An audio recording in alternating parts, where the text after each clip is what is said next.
السلام عليكم ورحمة الله وبركاته. منورين في اليوم الثامن مع الدميري. كل حبايبنا اللي بيتفرجوا أهلا بيكم في برنامجكم اللي بيقوم على تعليقاتكم واللي بيقول من أصواتكم واللي بيتكلم عن أخبارنا وأخباركم. طبعا النهاردة يعني أنا شايف إنه هيبقى فيديو استثنائي. ليه هيبقى فيديو استثنائي؟ لأنه احنا بنتكلم عن حاجة مهمة جدا جدا. كلنا عارفين انه شعار القناة وشعار البرنامج وشعار الدميري انه بيقدم رأي غير محايد في موضوع قد يكون غير مهم، ولكن موضوع النهارده مهم جدا جدا جدا جدا جدا. رص جدا من هنا للصبح، يعني رص في اخر يمين الشاشة كده جدا جدا جدا جدا. اقدر اقول انه الزمالك هيلعب نهائي الكونفدرالية الافريقية لاول مرة من 2019.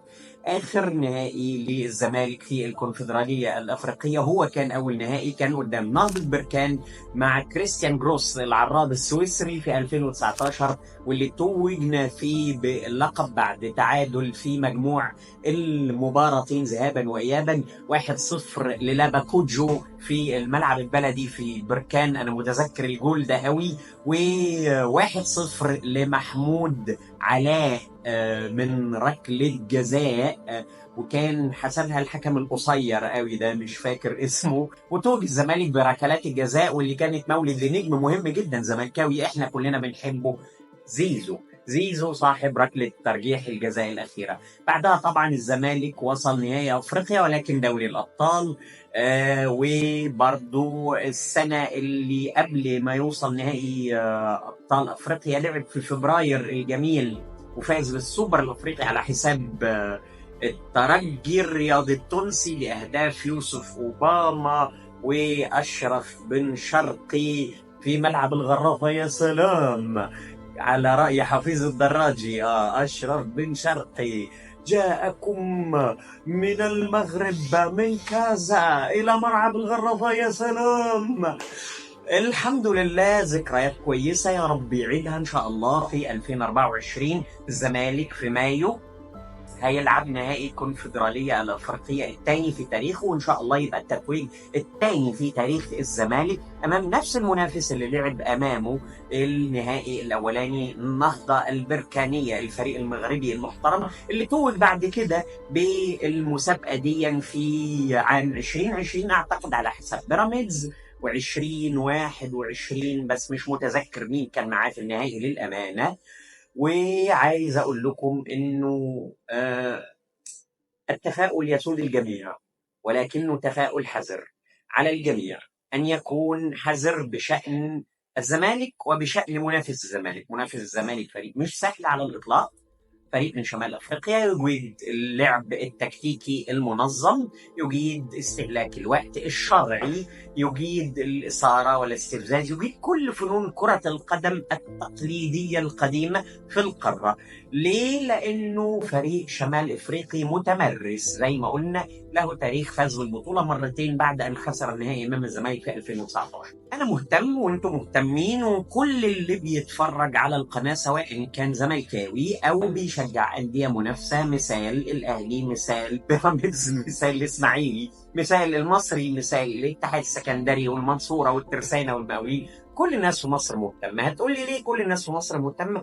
لانه في ناس بتحب الزمالك وعايزاه انه يكسب، وبالتالي دي هتلبس تيشيرت الزمالك، وفي ناس ثانيه هتلبس تيشيرت النهضه. ليه؟ لانه هي بتلبس كل تيشيرتات لكل الفرق اللي بتقابل الزمالك. طبعا انا كلامي مش لدول، انا كلامي للي هيلبسوا تيشيرت الزمالك ويتمنوا له ان شاء الله التوفيق. حظ موفق للزمالك، واحنا مش محتاجين اكتر من رجاله في الملعب يعرقوا، يتعبوا، يعملوا مجهود. مدير فني يقرا الماتش كويس، يغير كويس، يحلل الفريق اللي قدامه باحترام، ما يبالغش في احترام الفريق اللي قدامه، ولكن يوزنه، يعمل الصح. النهضه فريق محترم، ولكن انت الزمالك، فوق، ركز، اعرف قيمتك، اعرف حجمك، اعرف تاريخك، شوف مين وراك، شوف جمهورك، حاجه تحرك الحجر. يعني انا مش محتاج ان انا اتكلم معاكم عن جمهور الزمالك اللي هو الثابت الوحيد الغير متغير في المعادله، علشان ما اطولش عليكم وعلشان الحلقه تبقى خفيفه ان شاء الله لايت كده. احنا هننتهي الى انه اكبر سؤال انت تتوقعه مني هيكون عن توقعك للنتيجه.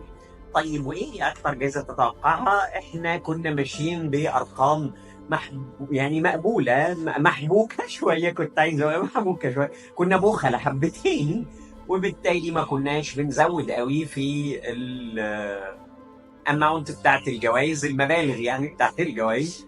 كنا ماشيين 25 50 25 50. النهارده اكبر عمله مصريه 200 جنيه للي هيتوقع ان شاء الله النتيجه الصحيحه لذهاب نهائي الكونفدراليه الافريقيه الاحد 12 مايو. نهضه بركان في الملعب البلدي يستضيف الزمالك المصري، حامل آمال الملايين من العشاق المجانين. شعب الزمالك بانتظارك يا زمالك. هتسيب في الكومنتات ان شاء الله تعليقك بالنتيجه، توقعك للفوز، حط ديتيلز اكتر، حط مين هيجيب لك جوان، يمكن تكسب معانا كويس اكتر ان شاء الله. كله هيكسب ان شاء الله في حال فاز الزمالك بالبطوله، مش هنسيب حد، مش هنكسبه، هنحاول نكسب الناس كلها ان شاء رب العالمين. توقعاتكم في كومنتس على الفيديو، على يوتيوب، على تيك توك، على انستجرام، وعلى فيسبوك. اتمنى ان شاء الله تشرفونا بالتعليقات، تشتركوا لو ما انتوش مشتركين في قناة اليوتيوب، ده ضروري وده شرط مهم واساسي للفوز، علشان احنا زي ما اتفقنا بنكبر بيكم، بآرائكم، بدعمكم، بتعليقاتكم، ده صوتكم، ده برنامجكم. مش عارف اقول اكتر من كده. انتوا كنتوا مع اليوم الثامن مع الدميري. اتمنى ليكم اسبوع سعيد بانتظار اجمل الفرق على وجه الارض، الزمالك. تصبحوا على خير.